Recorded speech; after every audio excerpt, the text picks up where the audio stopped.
বেশ কিছু ফলোয়ার জানতে চেয়েছেন যে সিভিল মামলায় কী কী স্টেজ আছে, কারণ তারা বুঝতে পারছেন না কার পর কী আসে বা কীভাবে কী করতে হয়। তারা অনেকেই কনফিউজড হয়ে আছেন। সিভিল মামলায় স্টেজ হচ্ছে, প্রথমে আপনি মামলা ফাইল করলেন, সেই মামলার copy with summons through court bailiff ডিফেন্ডেন্টের অ্যাড্রেস যাবে এবং আরেকটা কপি পোস্টের মাধ্যমে ডিফেন্ডেন্টের বাড়ির উদ্দেশ্যে যাবে বা অফিসের উদ্দেশ্যে, যেটা লিখেছেন আপনার প্লেন্টে।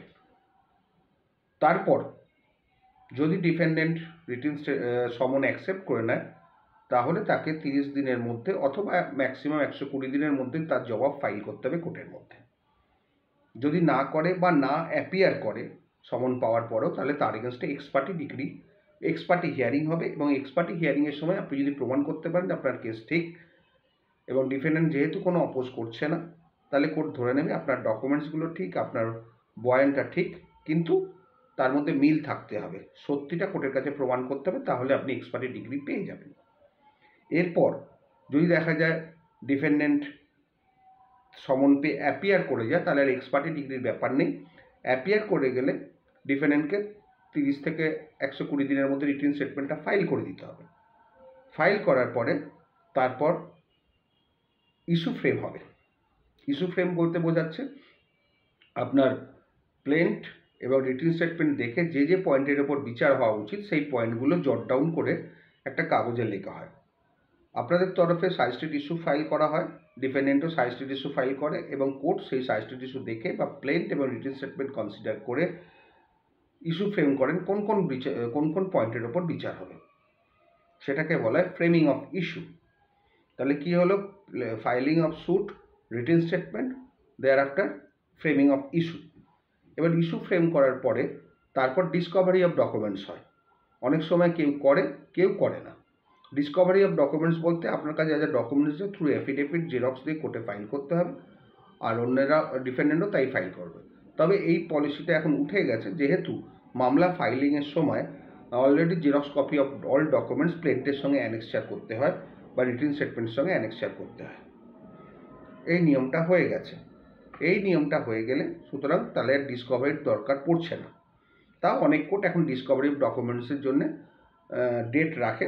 তবে যদি রেখে থাকেন তাহলে অসুবিধা নেই, আপনারা অ্যাফিডেভিট করে আপনাদের কাছে যা যা ডকুমেন্টস আছে ডিসক্লোজ করে দিন। তারপরে হয়ে যাবে আপনার সাক্ষীর ডেট পড়বে। আপনি অ্যাফিডেভিট ইন চিফ, লিখিত অ্যাফিডেভিট ইন চিফ দেবেন, আদার সাইড ক্রস করবে।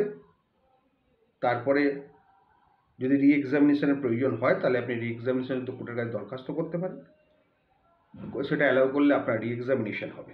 তেমনিভাবে উল্টো দিক দিয়ে আপনার এই তিনটে জিনিস এক্সামিনেশন, ক্রস এক্সামিনেশন অ্যান্ড রি এক্সামিনেশন শেষ হলে তারপরে ডিফেন্ডেন্টের পালা। ডিফেন্ডেন্টের অ্যাফিডেভিট চিফ দেবেন, আপনার লয়ার ক্রস করবে।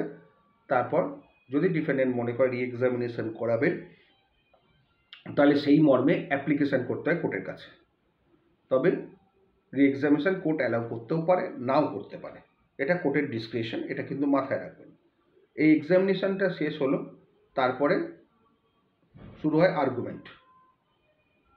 ডিফেন্ডেন্ট ফার্স্ট আর্গুমেন্ট করার সুযোগ পায়, তারপর প্লেন্টিফ আর্গুমেন্ট করে, তারপর রিপ্লাই হয়, আর সর্বশেষে ল পয়েন্ট মানে জাজমেন্ট দেখানো হয় বা আইন দেখানো হয় যে যার সপক্ষে।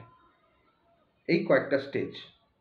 এই স্টেজগুলো শুনতে খুব শর্ট মনে হলেও কিন্তু অতটা শর্ট নয় যতটা আমি বললাম। তবে এই মাত্র 4টে স্টেজ আছে, এর বাইরে কিছু নেই। এবার যদি কেউ অ্যামেন্ডমেন্ট অ্যাপ্লিকেশান করে তাহলে অ্যামেন্ডমেন্টের হিয়ারিং হবে, বা ইন্টারিম অ্যাপ্লিকেশান করলে তার হিয়ারিং হবে, তার অবজেকশান ফাইল হবে, রিপ্লাই ফাইল হবে, হিয়ারিং হবে। এই হচ্ছে সিস্টেম, এর বাইরে কিছু নেই। কিন্তু এই সিস্টেম ফলো করতে গেলেই কোনো কোনো মামলা 3 বছর, কোনো মামলা 5 বছর, কোনো মামলা 10 বছর ডিলে হচ্ছে। কিছু করার নেই, আমাদের সিস্টেমটাই এরকম। আমরা চেষ্টা করি যাতে ভালোভাবে কাজ করতে পারি এবং ক্লায়েন্টদের স্যাটিসফাই করতে পারি। এটা আমাদের কাজ, চেষ্টাটা আমাদের কাজ। আমরা চেষ্টা করে যাই জেতার জন্যে, তারপর জজ সাহেবের হাতে।